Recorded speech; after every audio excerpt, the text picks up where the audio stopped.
आज हम बात करेंगे वराह अवतार की उस अद्भुत कहानी की जो सच में आपके रोंगटे खड़े कर देगी।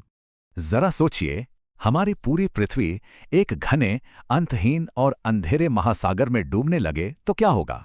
और क्या हो जब कोई अजय दानव पूरी सृष्टि को ही अपने खौफनाक कब्जे में ले ले? ऐसे में भगवान विष्णु को एक ऐसा अवतार लेना पड़ा जो पहले कभी किसी ने नहीं देखा था।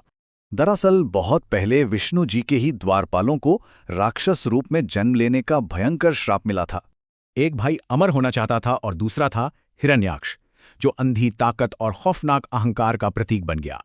अपनी इस ताकत के नशे में उन्होंने ब्रह्मांड में ऐसा आतंक मचाया कि देवताओं को भी हार माननी पड़ी।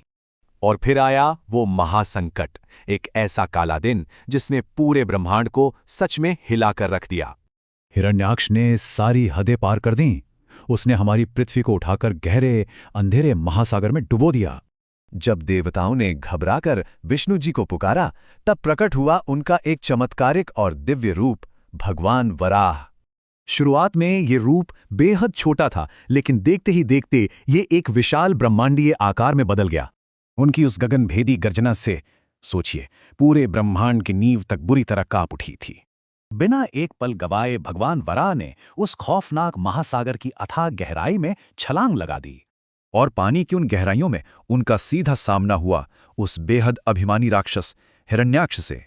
इसके बाद जो भयंकर युद्ध शुरू हुआ, वो कोई एक दो दिन नहीं बल्कि हजारों सालों तक चलता रहा। लेकिन अंत में अपनी अपार ईश्वरीय शक्ति से भगवान वराह ने उस खूंखार राक्षस को हमेशा के लिए मिटा दिया।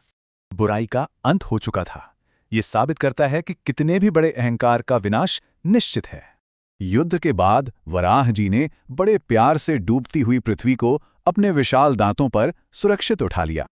और इस तरह हमारी पृथ्वी बच गई। सृष्टि में संतुलन और जीवन एक बार फिर से पूरी तरह लौट आया।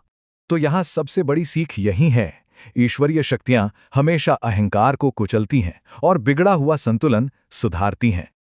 लेकिन जरा रुकिए, आप सोच रहे होंगे कहानी खत्म? जी नहीं, ये महाकाव्य यहीं पर समाप्त नहीं होता। हिरण्याक्ष की इस मौत ने उसके लगभग अमर भाई हिरण्यकशिपु को पूरी तरह से आग बबूला कर दिया था।